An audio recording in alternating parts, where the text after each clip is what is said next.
The quote for the chapter says, "We are what we repeatedly do. Excellence then is not an act, but a habit." Will Durant. Welcome to Learn With Us, brought to you by 3o3andyou. We are a team of 4 non-financial advisors who are exploring a revolutionary new financial approach that goes beyond money to prioritize your emotional, mental, and spiritual well-being. Through weekly meetings and engaging podcasts, we strive to help you improve all aspects of your well-being as well as ours. Come join us on this journey of growth and self-improvement because at 3o3andyou, we believe true wealth extends beyond dollars and cents. Happy learning!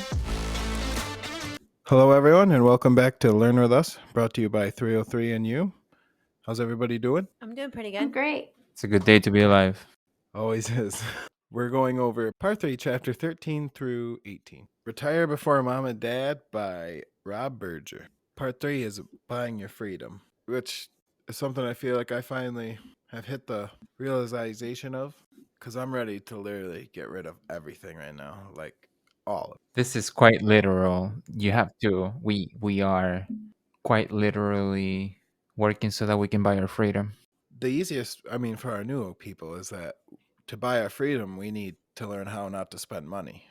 And I learned if you could get rid of most of those bills, then the amount of money you need to retire is reduced greatly. So you can hit the goal even faster. Yeah, like your freedom becomes less expensive. Which is, you can't even picture that really, to say your freedom is going to be less expensive. I like that. Which leads us right into the next chapter, or the first chapter for us, the cost of happiness. Leads you into a lot of good questions. What makes you happy? And that's a big thing to sit down and think about. Like he says, take a real half an hour, and it might even take you longer. Did you do it? Did you come up with an answer? I came up with a solution, I guess. I don't really need much to be happy, so everything I own right now is really just a distraction. I'd like to cut it all out, like You want trying to sell all of it. a simplistic life? I really think I need a PlayStation and a projector at this point in my life. Like the rest of it will be hopefully filling our days with other things. What about the computer? You need the computer too. Okay, he just means that all of the stuff that we have. The knickknacks, the toys, the collectibles, the Gotcha. records, The junk. the junk. Nice. We don't want that because then we're going to need a 2,000 square foot house to keep it all in, and we don't want that. Oh yes, and downsizing our house, we have come to the realization is the best solution. This guy talks about it. He says a lot of people are paying for car that they don't use, a house that they don't live in.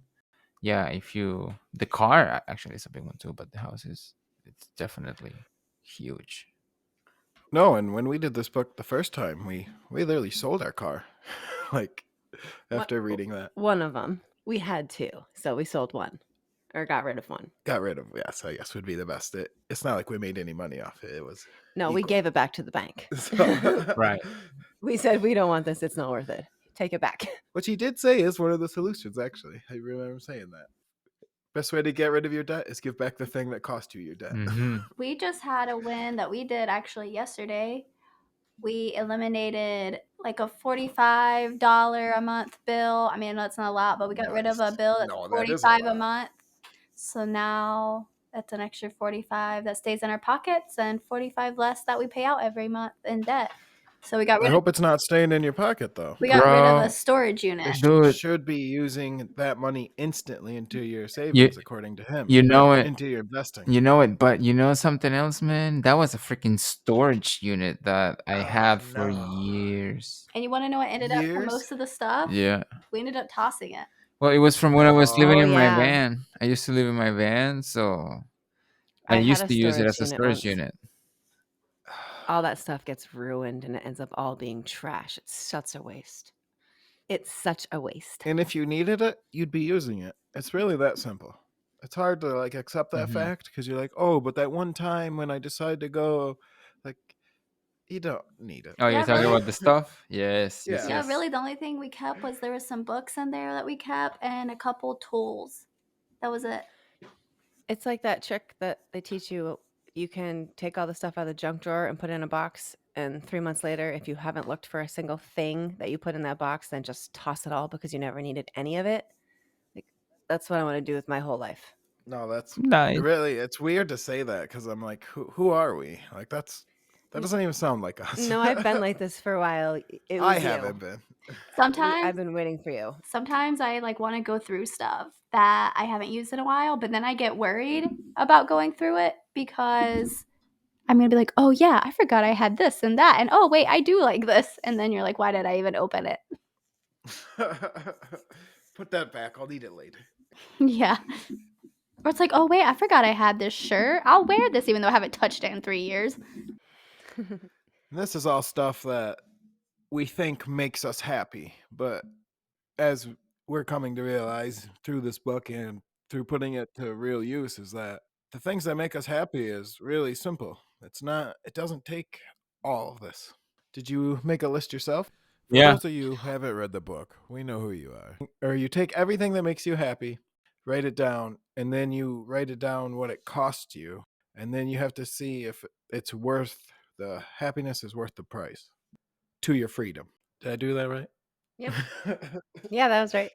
Juan said, "I can start having my coffee because, I love Starbucks. Starbucks makes me happy." And he goes, "Well, you can have it when you get enough monthly dividends to pay for it." That's equal.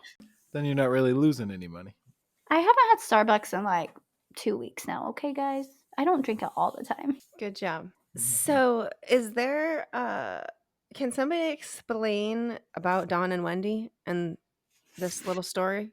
Basically tell you We'll do it. Don decides that toys are more important to him. The truck, the house, the everything else, the boat, and then Wendy decides the other options. She doesn't need a good car. She doesn't need a good apartment. She's a single woman. So She gets a 401k. she went as small as she could, and she starts just 10 years before him. No. Yeah. Yeah. Yeah, and by the time he tries to start investing, he'll never keep up with her.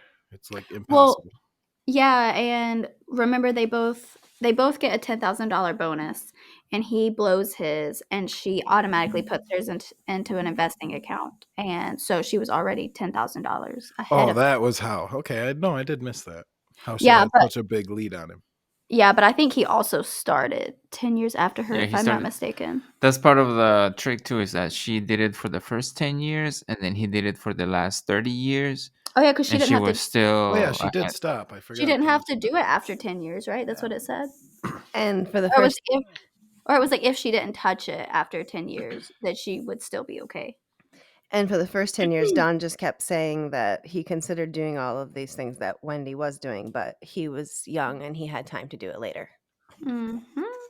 He called it the American life, and it's like it really is that American blue pill. So I just like the part at the end because it is, and he just says so. He says this story is fictional, but the question is are you Don or are you Wendy? I just laugh.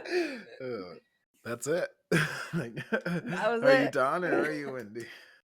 I guess I'm a little bit of both. Unfortunately, it's hard to be one or the other. We'll get there. So my next question was, were you a naturally good saver, or is this, I mean, as you were just saying, it kind of isn't. You're a little bit of both, but he was like, some people can change their own oil and, they'll find any way to save $1. It's something you have to truly think about. Because for me, I have to think about, like, I was a blower. Whatever, it's just money. It comes, it goes. I always blew my money. It comes and goes. Actually, I did save. I always had some cash hidden somewhere in a book or a DVD player. But Or you would not yo-yo in it? a DVD case or whatever. But then, yeah, it would always disappear. But I would save up a few hundred, and then I would need it for something.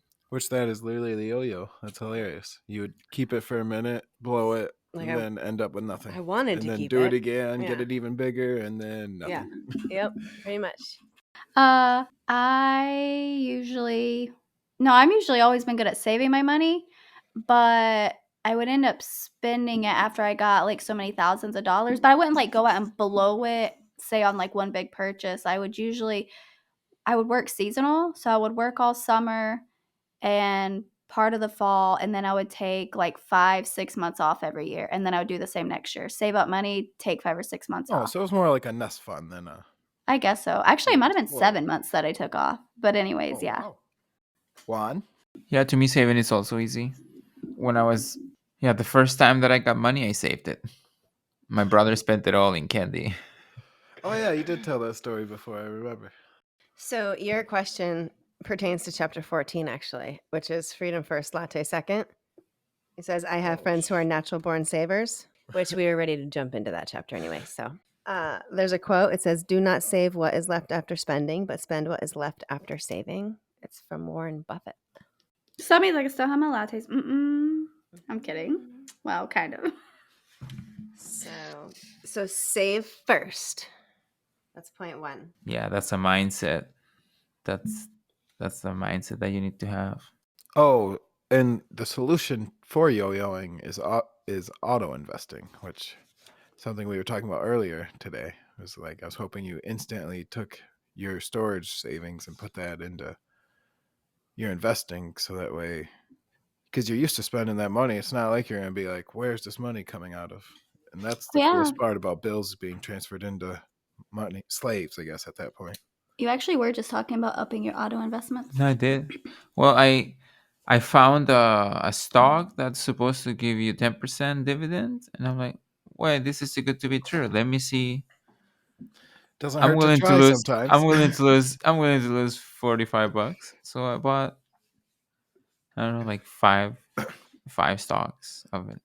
No, that's really amazing to think about, because even if you make $1 off it, you were losing all that money to begin with. So if it literally makes you $1, then you're up instead of just wasted money. It's called Horizon. What's it about? Horizon Technology Finance. Oh, I think nice. it's a venture capitalist. Yes, a venture capitalist group. I've heard of that. Yeah, it sounded Horizon, familiar yeah. for some reason. And the third point is that you should keep your savings. What does it say? It says we want to make the money that we save as difficult as possible to access. So you should set up a savings account in an online bank. Dude, out of sight, out of mind. It says there are two advantages to doing this. First, you'll likely earn a higher interest rate on your savings. Online banks typically pay more in interest than a traditional brick and mortar bank. And secondly, it's a bit harder to access your money. And then this I brought up last week, I think, or the week before. It says, how do I decide how much to move into a savings account versus an investment account?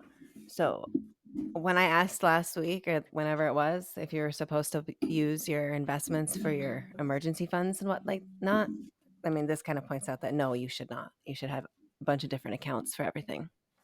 It makes sense though, because if you did get hurt, or if not you get hurt, but if your stock gets hurt, then you have nothing left to Fix your use car as with. an emergency. Yes. Right. So emergency should maybe be a little separated. Yep.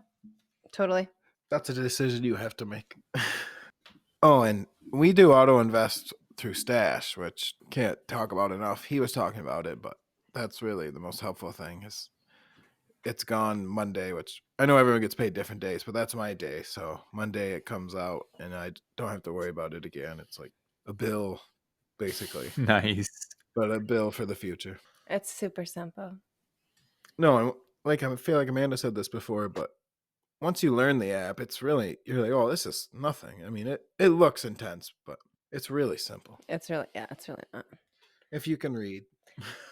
What's chapter 15? The money audit. I'm not really a fan of this quote. I don't know why. Just kind of grody. It says you have a choice. You can throw in the towel or you can use it to wipe the sweat off your face. And it's by anonymous because nobody wanted to claim that. It's like a boxing term, isn't it? To throw in the towel? Yeah. If you're getting beat up, your coach can throw in the towel, and that means you guys quit. I feel like it's a sports term, not just boxing. Well, I assume boxing for some reason. I like it. It's what Robert Kiyosaki said. You can say I don't have the money to do it, or you can say how can I get the money to do it. No, I didn't even think of that. That's awesome. It's two ways to look at it. And hopefully at this point, you're ready to look at it as we're going to take this towel, wipe it off, and keep going. So to do a money audit, there's 3 steps. Write down every bill and expense, and then ask yourself these 3 questions. Do I really need or want this? Do I need exactly what I have? And can I get what I need for less? Questions. All something to think about. Was it the Richest Man in Babylon when the professor finds out that he likes the cheaper tea. That's the Oh, story yeah, that yeah. always seems to make me think about this. Is that there really is things that you would be like, oh, I'll never like that. And then, oh, wow, that's actually pretty good. Mm-hmm. Obviously not Starbucks good, but there is coffee out there. Well, as I say, sometimes you can get a lot of off-brand things that are just as good as the name brand things. Not with everything, but with a lot of stuff. I have this list. I go over it almost twice a month. And then once you get that list figured out and you realize that there's things that you don't need or there's ways to save the money through that product, you put all that money that you're saving instantly into your investments. Because you are already missing it. So you get a better product to Mm-hmm. drink and you get to start working on your future. Jumpstart. He says in the book, he says confession time. So this is like an actual Rob story. We had cable TV. Specifically, we had Verizon FiOS for cable, internet, and telephone service. We recently got rid of our $100 a month cable package. We kept the internet and the phone and replaced it with a $35 a month YouTube TV. And we get all the channels we want. We no longer have to rent a DVR.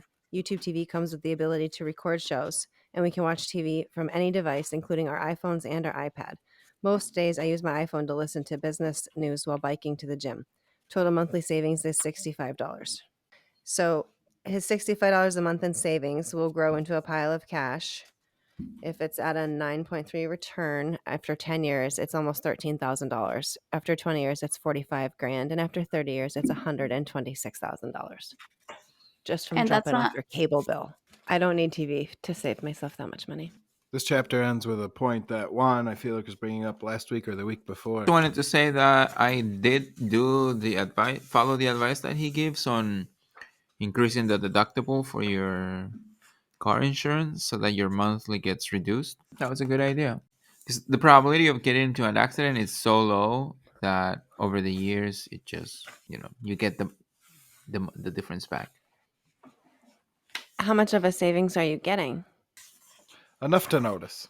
Mm-hmm. Yeah, like 10%, I think. Maybe a little more. Don't remember. So what am I talking about? Credit cards. What was it that I The said last evilest week? things out there. You are on the team of credit cards are a good thing. Oh, well, I'm on the team of they're neutral. They're neither good nor Neutral, bad. okay. Yeah. It's how you use them. You can use them. You can use you can use them wisely, and yeah, and they can benefit you quite a bit. But they can also be a double-edged sword, as they say. As you're sitting there spending it on one end, it's stabbing you. It can be if you're not smart about it. Yeah, because what happens is if you need to look at the credit card as a short-term loan, like super short-term. By the end of the month, That's a good way. everything that you spend at the end of the month you pay off. That's what you would have to do. That's the safest way. I'm not giving advice. This is what I do. So We're not financial advisors. Yeah. So it says, let's assume a family spends $5,000 a month and can charge half of that expenses to a credit card. And this is a credit card that gives 2% cash back. One when you buy and one when you pay, I think. It says using a 2% cashback card will generate $50 a month. So every $50 saved and invested will turn into $10,000 in 10 years. And every $50 saved and invested each month will turn into $450,000 in 45 years. I gotta ask a question. Do you get that money right away? How does that work? I think it depends on each credit card is different. Some give you back in points, some give you back in gift cards, some will give you it back in cash once you reach a certain amount. Some will just deposit it, or you could use it as a payment. Once you get up a certain amount, you can use it to pay your monthly payment. Like everyone is different. Mm-hmm. Yeah, because you I can would know also because I've use. had them all. Oh, I was gonna say you can even use them to like. Sometimes you get a more bigger value on them, even if you use it to book stuff like plane tickets and such. Oh, that's true. So if you go on flights every year, then it's a good idea to maybe get one. Yeah, for you that get flight purpose. miles, and You're gonna spend the money. American Express, I think, is a lot of mileage. So I think that Juan, because he has made a point to tell, I don't know on this podcast or not, but has said before to us that he has his credit cards set up where he has a bill automatically paid off his credit card, and then his payment is automatically also applied each month so that he doesn't ever run into getting a late fee or getting tripped up. So if you have the ability to do that, then I would say definitely. But right off the top of my head, like I would be wary to do this because when I say, "Ooh, I can make $50 a month," when I know that I have been very forgetful in the past, the late payments to me aren't worth the $50 a month. So it really just depends. You should just trust yourself, know what you can handle. It's that's why I'm on the team of it's playing with fire. But I know everyone has their own. They do help when the bank is looking at your credit history. Oh, absolutely. And there's no denying, it says right here, if you do what you're doing for 45 years, you're going to have almost $500,000. So Like it's a super smart way to do it. Learn how to use it, grow up. No, Basically, though, I'm just you. saying, if you can't trust yourself, then be careful. Well, that leads us perfectly into the next chapter, the power of habits, which I feel like is our reason for having horrible time with the credit cards. Is we have no good habits with them. We had bad habits. The quote for the chapter says, "We are what we repeatedly do. Excellence then is not an act, but a habit." Will Durant. So we are our choices. No, as you're saying, we could have how much more money if we would just make the choice to use the credit card properly? Yeah. But here we are. You know. Yeah, because we don't force anyone to do anything. Little by little. There is a lag though. I think I've mentioned this before, and nobody has denied it yet. So I'm gonna keep sticking to it. There's a lag to the habits that you have. They won't help you immediately tomorrow. Well, some of them might. Like if you do yoga, like it's immediate. You can feel the difference immediately, or exercise for that matter. But this one takes the time.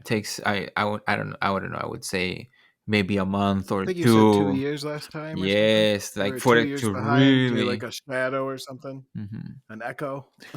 Now I don't know your if it's choices. that long anymore, but it's definitely financially at least it's gonna take maybe 3 months, a trimester for you to see the difference. Maybe a month if you start saving hardcore. But there's a lag, definitely a lag. Well, that's where the myth of sacrifice comes in too. Is that you have your habits, but then you think I got to go to Dunkin' Donuts before work or I'm going to kill everybody, but you know, that's not you're not really going to do it. So eat a breakfast sandwich at home or drink your coffee, whatever your Dunkin' Donuts choice is. Rob references a story from when he was a kid and their television broke and he was like so distraught and didn't know what he was going to do. But after like a week, he didn't even remember that they had a TV because him and his friends had just learned to entertain themselves other ways, which I feel like we've touched on this a lot. Like give something up and you realize you won't need it. If only there was like a way to do that and try it. Dun, dun, dun. Ooh, another good thing though about habits is that you cannot ever expect to give up a habit without replacing it with something else. Oh, no, that is a really key point that I feel like we miss a lot is that we cut out something and then like McDonald's, it's not like we found a better thing to do, but maybe when we get a McDonald's craving, we should be going to the park or something. Like we never Going found for a run. a better choice. It says attempts to give up smoking, for instance, will often fail unless there's a new routine to satisfy old cues and reward urges. A smoker usually can't quit unless he or she finds some activity to replace cigarettes when their nicotine craving is triggered, which you could apply that to every habit you have. That's why a lot of people that are quitting smoking, they'll start eating candy. Yeah, chewing gum. Oh no, yeah, my aunt always said that when she quit smoking, she would start like always had a bag on her. I would always suck on mints and what are those Mentos? I love those Mentos. It's got to be something that can easily be done. Don't be like, oh well, instead of every time I'm gonna smoke a cigarette, I'm gonna go run for 5 miles. Well, you can't just stop what you're doing at work and run for 5 miles. Like that's not realistic. I have something. Eating candy isn't better because you're ruining your teeth. Why'd you have to say that? I have something. For example, I have something pragmatical to say about this. That's what I meant to say. For example, I love to listen to audiobooks. So what I do if I want to get a new habit, I, well, yeah, like you said, it's usually let's say if I'm trying to give up something. No, it's not really. Let's say I'm trying to acquire a new habit. So Can I'll you take the new It habit happens. and then whatever it is, I'll do it while specifically listen to audiobooks. That's what I've been trying to say. Because then it's easier for me to do it. So whatever it is, like let's say it's you'll associate your new washing something habits or with audiobooks? while I'm doing it, yeah, So audiobooks help you adjust to new habits. greatly. Yeah, It's tremendously. really hard to get that out. I'm proud It of was. you. This is why I adore you, Is this the baby. one where he goes over the exercise habit though? How it will somehow automatically help you with your finances, and there's no like, it's an unwritten law. Exercise, for some reason, people who don't exercise seem to all be having higher credit card score or more credit card debt. They go hand in hand for some reason. So even working out 1 hour, it can change other things in your life. It has more effect than just the benefits of exercise. Then the next big question we have for the night is, what if? Are you a chess player?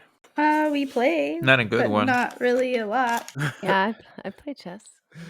No, I just thought it was a good analogy to lead us into how your life, you have a chance to not to go back. Unlike chess, you can always keep your hand on everything you're doing and always pull back. Try to cut something out, and then it's not like you're never allowed to buy it again. It's right here, page 104. When people start habitually exercising, even as infrequently as once a week, they start changing other unrelated patterns in their lives, often unknowingly. Typically, people who exercise start eating better and becoming more productive at work. They smoke less and show more patience with colleagues and family. They use their credit cards less frequently and say they feel less stressed. It's not completely clear why, but for many people, exercise is a key habit that triggers widespread change. Probably I got have a this. theory. It's gotta do something with the brain. Yeah, it's because you get happy. All that serotonin pumping. Mm-hmm. You get high on oxygen. That's why when a lot of people get angry, they go for a run. And when they come back, they feel better. That's why Forrest Gump was always running. Forrest Mhm. Gump Just was like to never get angry high. about anything. Have you even seen the movie? No, he just That's liked to why get he was high. always happy. Because he was always running. High on his happiness. Yeah, Oh. High on oxygen. So next is Juan's been waiting, keeps bringing this up week after week. It's finally time. Wait, Well, we're not going before to talk that, about the it's chess? all I wrote down is for it is that you have to ask yourself that for everything you own and everything you spend money on, and then there's a great way to try it basically to see if you want to keep it or not. Like in chess, if you keep your hand on the piece, you can see if it's going to be a good move for you or not before you end up jumping all the way in. Which Juan wants to tackle that. What is the best way to try this? Try what? Well, he proposes the 21-day experiment. So you take anything, you take all of your expenses, and then after you do the what if, you take the one that you're more comfortable parting with, and then you give it up for 21 days. It's got to be the one that you're more comfortable parting with because the idea is that you want to be successful. But you have to get rid of it and then replace it too. You can't just cut it out because you're going to find yourself sitting there with that trying to get it back. Waiting for day 21 to be over so you can just go back to it. So find a new hobby to replace it in that time frame. And then at the end of the 21 days, you basically, it doesn't even mean you can't go back. It just means, can you go without it for 21 days? And after that time, you should know whether you need it, want it, can afford it, etc. Yeah, it'll help you get rid of the ones that are actually completely not necessary. So we could do a 21-day challenge from the 4th till the 25th for everyone at home who wants to join us. Not to be like a non-stickler for experiments or rules, but the 21-day experiment is really for yourself. And I remember particularly the first 21-day experiment that you and I did. I knew after like day 8 what I was doing with that particular part of my life. So I'm just saying, like, if you make it 20 days, you make it 30 days. Like, the whole point is to make you self-aware. We've done one, and then we've gone back to it, but with a lot less want or whatever. Like, it's more in control. It's not, even after the 21 days, you're not going to just be like, I'm over this completely, but you'll definitely be 100% more conscious about it every time. Yeah, because it could show you how much money you spend on that particular thing, maybe, that you're cutting out. Exactly. So even if you decide that you want to continue to keep that particular thing in your life, now maybe you've decided, well, instead of spending, $50 a week on it, maybe I should only spend, I really should only spend like 15, like, or whatever it is. Like, it's just to make you more aware of what you're doing, because you don't even realize what you're doing. Mm-hmm. At least I never did. Like I said, I never realized how much money I would spend on fast food and whatever. Automatic habits. Clothes. Oh my gosh, I used to spend so much money on clothes just for fun. Go to Walmart and throw everything in the cart just because you just, oh, that's cool. Oh, I want that. Like, what is all this trash and garbage that I have that I don't need? I do remember. Yeah. I don't do that anymore. Wow, this book says that the average American spends $1,100 a year on coffee. Oh, I believe can I say something really quick? For sure. This kind of it just made me think about it. Like with Amanda saying that she used to just buy out of impulse, basically. Yeah. So one thing that I like to do, because I would kind of do the same thing at Target sometimes, is a lot of stores now have the apps where you can just do your order online and then they'll go get all the stuff for you, and then you just drive and pick it up, or you walk in the store and pick it up, which I think I like it because I'll get exactly what I need, and then I don't walk around the store going ooh ah. And I think that actually can help you save money also, for sure. is by utilizing the apps. Yep, I do that too sometimes. How many paper towels have you bought ended up being $300? Because we just buy so much groceries and everything else while we're there. Oh yeah, I'm gonna run into Walmart to grab cat litter, and my $12 bag of cat litter, I spent like $127. I'm like, what did we buy? Every time. Oh yeah, I've done that before. It was so bad. But now, even if we do go in, like, I know I've touched on this before, but I think it was a long time ago. I will even put stuff that I want in the cart, but while we're walking around, I'll like touch it, look at it, and by the time I'm done, like, or by the time I'm actually ready to pay and leave the store, more often than not, I've had a whole relationship with this item, and I will put it back on the shelf, and I don't even need it anymore. I might be crazy, but I can literally do that. Like, I'll like hold on to the shirt and then be like, yeah, and I'll just put it back. Like, yeah, you think about it for the next 30 minutes that you're in the store. If you think about it, because that's what, like you said, it's an impulse. You don't even do that anymore, though, now. No, yeah, now I just don't even look. You taught yourself to not even put it in the cart. Yeah, that's amazing. I hadn't thought about that, but you did always do that. Yeah, I know. I remember. So it does work. We're putting this stuff to use. Yeah. So even on the impulse, put it in your cart, but give yourself 20 minutes and you'll realize you don't need it, because that's like, it works for me. Last chapter, right? Yeah, which is a chapter that really got to us. The number one freedom fun killer, aka your car. I don't know. I just have mixed feelings about the whole car thing, because it's like I get it. Cars are expensive, but I'm like, dude, people aren't gonna get rid of their cars. People need a vehicle. I don't think you're ever supposed to get rid of it. I think it's the difference between the $2,000 car or the $20,000 car. I also think it's the difference on where you live. Yeah, no, that's true. Because like in Portland, Oregon, for example, you can get anywhere and everywhere on a bus. But here where we live, you have to have a car or you're not getting anywhere. I think I have an example. Like Boston. Yeah, go ahead. No, like, it's the difference between the sedan that you actually need and the pickup truck that you're never gonna pick things up with. Do you need that $75,000 truck that you're never gonna put anything in the bed of? Like, you're never gonna use the bed of the truck? Maybe it's time to put it back. The US is crazy. It's like, maybe you can go get. Maybe you do want a new car. Well, you could still get a $25,000 car versus like we just said, the $60,000 truck.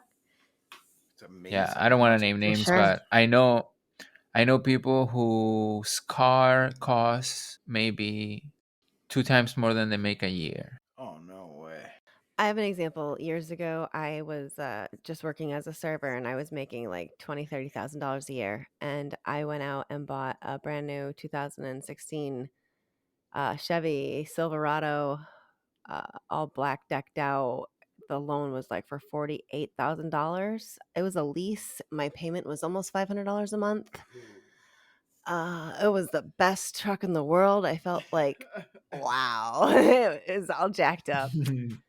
And then I think without really doing the math, I feel like I must have paid in over $20,000 in payments over the 3-year term of the lease. And then I had to give the truck back because when I tried to buy it, it didn't even work out well. And I was to buy it, my loan was still going to be like $46,000. So my payments were still going to be $500. And by then I was drowning because I had half that income. So I don't know how we got on that, but I'm a personal victim of that. No, the truck is. No, and because you have to add the cost of gasoline that it's going to be higher, the cost of insurance that's going to be higher, That's true, maintenance, too. everything is going to be higher too. So, But if you're a farmer who's using a truck every day, no one's telling you don't need a truck. You know?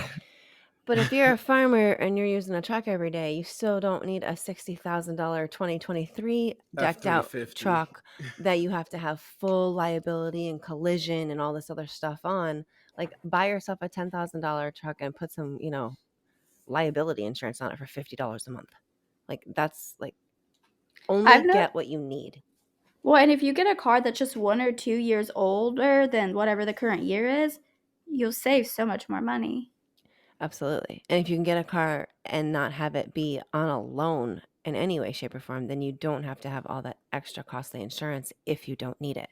If you live in someplace where you do need it, fine, it's worth it. But if you live someplace where you guys do and you're like, I'm going to get in an accident once every 10 years, then you probably don't need to pay for all that. And this is from the beginning of the book, but we found a way to reduce our insurance by me giving up my car in my name, which it doesn't really matter when you're married. I mean, unless she wants to steal my car, but it's my car. But I put it in her name because the insurance. I also have a bunch of red flags or whatever they call them on your insurance, so mine's a little higher. So they dropped a lot by switching over the title, basically a piece of paper to her name, saved us thousands of dollars. And shop around car insurance because that matters too. Every year. What's he say? Every year, every 6 months? Every year. Mm-hmm. But I do remember, you have to. So his 3 concepts for this chapter are: cars are expensive. Any way you can reduce your car expense can go a long way to supercharging your journey to level 7. And freedom first, cars second. Which that right there is the best answer for everyone who goes, but I want, you will have it if you think about it. Just wait. Relax. But if you can walk to work, maybe you should for a year. Watch how much money you save. Walk now, drive later. Yeah, walk now, drive later. I feel like it'd be walk now, ride later. Because somebody's going to be driving me around. damn, Connor. She's prophesizing you becoming a chauffeur. No, it wasn't him. I guess if I want to save money, I better. Oh, that's true. That's true. All right, everyone. That's going to do it for this episode. I hope everyone comes back to join us for part 4, investing, chapter 19 through 27. I know that's a lot of homework tonight, but you guys can do it. Have a great week, everybody. See you later, alligator. No. Thank you for joining us this week. We hope you've enjoyed our discussion and found it both informative and entertaining. Please stay connected with us and continue the conversation on our social media. You can follow us on Twitter, Facebook, YouTube, and TikTok. You can also catch us on most podcast platforms and catch up on previous episodes. If you have any suggestions or topics you'd like us to explore in the future, we'd love to hear from you, and you can reach out to us via email at 3o3andyou@gmail.com. Don't forget to leave us a review and share the podcast with your friends and family if you've enjoyed what you've heard. We will be back next week with more engaging topics and insightful conversations. Until then, take care, stay curious, and happy learning.